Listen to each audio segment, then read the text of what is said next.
ಎಷ್ಟೊಂದು ಮಾತ್ರೆಗಳು ನಾವು ಈಗ 5 ಡೇಸ್ಗೆ ಬರ್ದಿರ್ತೀವಿ, 7 ಡೇಸ್ಗೆ ಬರ್ದಿರ್ತೀವಿ. ಬಟ್ ಅವರು ಜನ 1 ದಿನಕ್ಕೆ ತೊಗೋತಾರೆ, 2 ದಿನಕ್ಕೆ ತೊಗೋತಾರೆ, ನೋಡೋಣ ಸಿಮ್ಟಮ್ಸ್ ಹೇಗಿರುತ್ತೆ ಹಂಗಂತ. ಈ ಥರ ಮಾಡೋದು ತುಂಬ ತಪ್ಪು. ಆ ಥರ ಏನಾದರೂ ನಿಮಗೆ ದುಡ್ಡು ಆಗಲ್ಲ ಹಂಗಂದ್ರೆ ಬೇಕಾದ್ರೆ ಬೇರೆ ಎಲ್ಲಾದರೂ ಕಡಿಮೆಗೆ ಸಿಗುತ್ತೆ ಹೆಂಗಂದ್ರೂ ತೊಗೊಳ್ಳಿ. ಆದರೆ ಎಷ್ಟಕ್ಕೆ ಹೇಳಿದಾರೋ ಅಷ್ಟು ದಿನಕ್ಕೆ ತೊಗೊಳ್ಳಿ. ಯಾಕಂದರೆ ಇಂಪಾರ್ಟೆಂಟ್ ಇನ್ಫೆಕ್ಷನ್ಸಲ್ಲಿ ತುಂಬ ಇಂಪಾರ್ಟೆಂಟ್ ಇದು. ಒಂದು ಎಕ್ಸಾಂಪಲ್ ಹೇಳಬೇಕು ಅಂದರೆ UTI ಅಂದರೆ ಯೂರಿನರಿ ಟ್ರ್ಯಾಕ್ಟ್ ಇನ್ಫೆಕ್ಷನ್. ಅದರಲ್ಲಿ ಕಿಡ್ನಿ ಇನ್ಫೆಕ್ಷನ್ ಅಥವಾ ಯೂರಿನರಿ ಬ್ಲಾಡರ್ ಇನ್ಫೆಕ್ಷನ್ ಈ ಥರದ್ದೆಲ್ಲ ಇರುತ್ತೆ. ಎಷ್ಟೊಂದು ಪೇಷಂಟ್ಸು ತುಂಬ ಸೀರಿಯಸ್ ಇರೋಲ್ಲ, ಅವ್ರಿಗೆ OPD ಬೇಸಿಸಲ್ಲಿ ಟ್ರೀಟ್ಮೆಂಟ್ ಹಾಕಿರ್ತೀವಿ.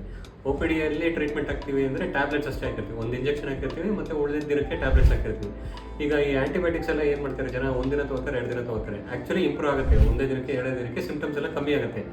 ಬಟ್ ಫುಲ್ ಅದು ಎಷ್ಟಿದೆಯೋ ಅಷ್ಟು ಕಂಪ್ಲೀಟ್ ಮಾಡಿಲ್ಲ ಹಂಗಂದ್ರೆ ಮತ್ತೆ ಇನ್ನೊಂದು 2-3 ದಿನ ಬಿಟ್ಟು ಮತ್ತೆ ಜ್ವರ ಬರುತ್ತೆ, ತುಂಬ ಸೀರಿಯಸ್ ಆಗಿ ಅಡ್ಮಿಷನ್ ಆಗೋವರೆಗೂ ಹೋಗ್ಬಿಡುತ್ತೆ. ನೀವು ಕೇಳಿದ್ರೆ ಡಾಕ್ಟರ್ ಎಲ್ಲ ಹೇಳ್ತಾರೆ, ಆದರೆ ನಿಮ್ಮಷ್ಟಕ್ಕೆ ನೀವು ಡಿಸಿಷನ್ಸ್ ತೊಗೋಬೇಡಿ. ಬರೀ ಏನೋ ಒಂದು ಕೆಮ್ಮು ನೆಗಡಿ ಜ್ವರ ಇತ್ತು, ನಾನು 2 ದಿನ ತೊಗೊಂಡೆ, ನಾನು ಅದು ಸರಿ ಹೋಯ್ತು ಅನ್ನೋ ಥರ ಅಲ್ಲ. ಕೆಲವೊಂದು ಸ್ಪೆಸಿಫಿಕ್ ಆಗಿ ಹೇಳಿರ್ತಾರೆ ಡಾಕ್ಟರ್, ಅದನ್ನು ಕರೆಕ್ಟಾಗಿ ತೊಗೊಳ್ಳಿ. ಓವರ್ ದ ಕೌಂಟರ್ ಮೆಡಿಕೇಶನ್ಸ್ ಎಷ್ಟೊಂದು ಜನ ಆ್ಯಂಟಿಬಯೋಟಿಕ್ಸ್ ಕೊಡ್ತಾರೆ, ಇದು ತುಂಬ ತಪ್ಪು. ಆ್ಯಂಟಿಬಯೋಟಿಕ್ ಎಲ್ಲ ಕೊಡ್ತಾ ಇದ್ದಾರೆ ಹೆಂಗಂದ್ರೆ ಆ ಥರ ಕಾಯಿಲೆ ಇದೆಯಾ ಇಲ್ವಾ ನಿಮಗೆ ಹಂಗಂತ ಫಸ್ಟ್ ನೋಡ್ಕೊಳ್ಳಿ. ಆ್ಯಂಟಿಬಯೋಟಿಕ್ಕಿಂದನೇ ಬೇರೆ ಇನ್ಫೆಕ್ಷನ್ ಆಗುತ್ತೆ. ಸೊ ಈ ಥರ ಕಾಯಿಲೆಗಳೆಲ್ಲ ಬರುತ್ತೆ ಆ್ಯಂಟಿಬಯೋಟಿಕ್ಸಿಂದನೂ. ಅದೆಲ್ಲ ನೀವು ತಿಳುವಳಿಕೆ ಇಲ್ಲದೆ ಏನಂದರೆ ಅದು ತೊಗೊಂಡ್ರೆ ನಿಮಗೆ ತೊಂದರೆ ಆಗುತ್ತೆ.